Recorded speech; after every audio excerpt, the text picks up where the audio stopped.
So hello বন্ধুরা, welcome back to my blogs. তো এটা হলো শিলং ব্লগের 5th চ্যাপ্টার। তো সকালবেলা রেডি হয়ে আমরা বেরিয়ে পড়ি নেক্সট ডেস্টিনেশনের উদ্দেশ্যে। তো আমাদের প্রথম ডেস্টিনেশন ছিল 7 সিস্টার ফলস, যেটা আরেকটা অন্য নাম আছে, কিন্তু সেটা উচ্চারণ করা মানে আমার কাছে বিশাল টাফ। যাই হোক, তো 7 সিস্টার ফলসটা অতটাও বোঝা যাচ্ছিল না, বিকজ এটা মনসুনে সবচেয়ে বেশি ভালো করে বোঝা যায়। তো আমরা বেশি টাইম না ওয়েস্ট করে আবার আমরা নিজেদের অন্য ডেস্টিনেশনের জন্য বেরিয়ে পড়ি। তো আমাদের নেক্সট ডেস্টিনেশন ছিল একটা কেভ।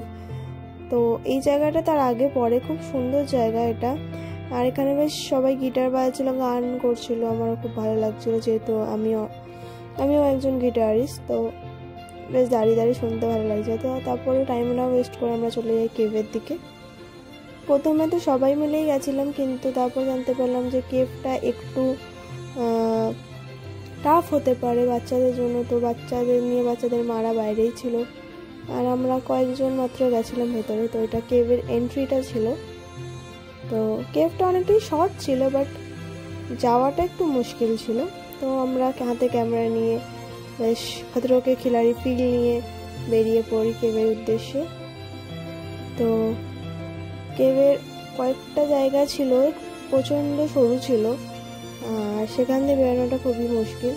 আমি তো একদম রোগা পাতলা সব জায়গা দিয়ে বেরিয়ে যাই, বাট বাকিদের একটু অসুবিধা হচ্ছিলো। তো বাট খুব ভালো লেগেছিল আমার, বেশ অ্যাডভেঞ্চারাস ছিল। তো কেভ আমরা পুরো পার করে বেরিয়ে পড়ি, আর একটু বেশ ভালো ফিল নিয়ে দৌড়াতে দৌড়াতে চলে যাই। তো আমাদের এর পরের ডেস্টিনেশনে যাওয়ার জন্য আমরা বেরিয়ে পড়ি। আমাদের এর পরের ডেস্টিনেশনও ছিল একটা কেভ, বাট তার আগে আমাদের আরেকখানা ওয়াটারফল দেখাচ্ছিল। এই ওয়াটারফলটা খুবই সুন্দর, এটার নাম আমি ভুলে গেছি। তো যাই হোক, পরে জানিয়ে দেবো। এটা আমার বেশ ভালো লেগেছিল, আর এখানে স্পেশালি এখানের বাইরের প্রকৃতিটা মানে যা সুন্দর ছিল, পুরো আঁকা ছবির মতো, আর পাহাড় মানেই সুন্দর। তো তারপর আমরা চলে যাই আমাদের কেভের উদ্দেশ্যে। পাহাড়ের অনেকটাই উপরে ছিল এটা। তো বেশি দেরি না করে এবার এই কেভে আমরা অনেকেই গেছিলাম, যেহেতু এটা অনেকটা বড় ছিল, আর চারপাশে বেশ গাছগাছালি, জিনিসপত্র দেখে একটু ভালোই। তারপর টাইমকে নজর রেখে আর বাচ্চাদের নিয়েও আমরা চলে যাই। বাচ্চারা তো আমার থেকেও বেশি অ্যাডভান্স, তো সেও চলে আসে ঝুলতে ঝুলতে, লাফাতে লাফাতে। কিছুক্ষণ পর সে তার বাবার সাথেও ঝামেলা শুরু করে দেয় আমাদের চুকুন। তো তার ঝগড়া দেখতে দেখতে আমরা নিজেদের ডেস্টিনেশনের দিকে এগিয়ে যাই। তো ওইখানে জায়গাটা খুবই খুবই খুবই খুবই সুন্দর ছিল, অনেকটা উপরে ছিল। তো নিজেকে একটু মাঝে মাঝে দেখানো উচিত। তো নিজের মুখ দেখাতে দেখাতে আমি এগিয়ে গেলাম। তো প্রায় অনেকটা ওঠার পর আমরা প্রায় মেঘের ভেতরে চলে এসেছিলাম, আর বাইরে কিছুই দেখা যাচ্ছিল না, পুরোটাই ফগই ছিল। তারপর আমরা আমাদের কেভ যে পাই, তো আস্তে আস্তে কেভের উদ্দেশ্যে বেরিয়ে পড়ি। বাট কেভের ভেতরে এত জল ছিল মানে নিচে, যে অনেক সময় স্লিপারি হয়ে যাচ্ছিলো জায়গাগুলো। তারপর আমার যাই ওর বেশি শখ অ্যাডভেঞ্চারের, ওর জন্য চলে গেছিলো ওর অন্য রাস্তা দিয়ে, যেখানে কোনো রাস্তা খুঁজে না পাওয়ায় আবার চলে আসে আমাদের সাথে। তো হেলতে দুলতে আমরা সবাই চলে যাই। এটা আগে কেভটার মতো অতটা সরু ছিল না, বাট এটা সবচেয়ে লার্জেস্ট ছিল। তারপর আমরা আস্তে আস্তে টর্চ চালিয়ে ফোনের, বিকজ ভেতরে কোনো লাইটই ছিল না, নিচের দিকে যাই। তো এই রাস্তাটাও বন্ধ ছিল, ওই রাস্তাটা দিয়ে আবার আমরা বেরিয়ে পড়ি বাইরে।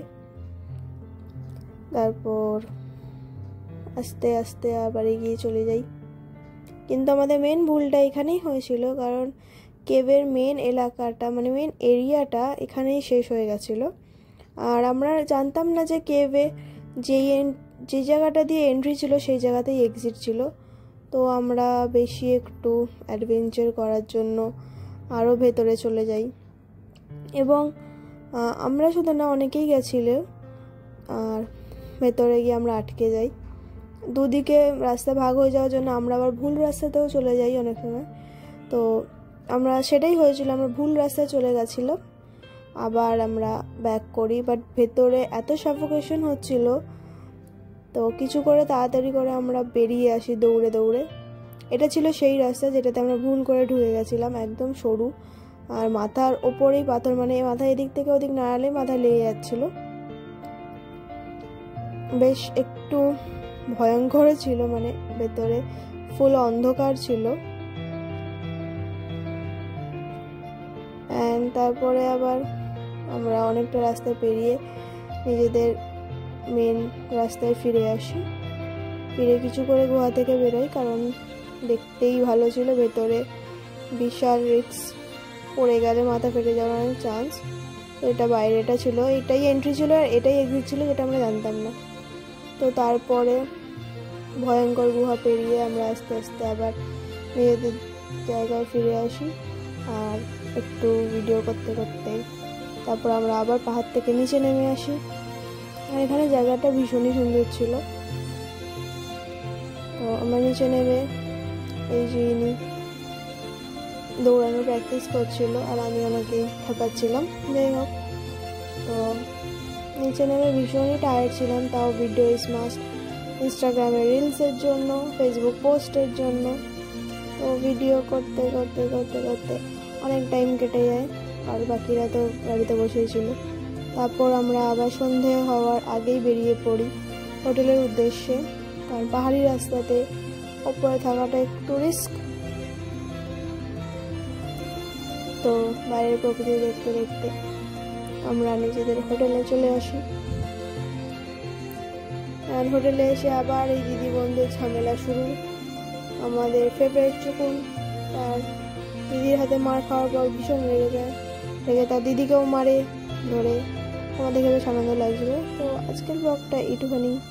Thank you for watching, and do like, comment and share, and don't forget to subscribe.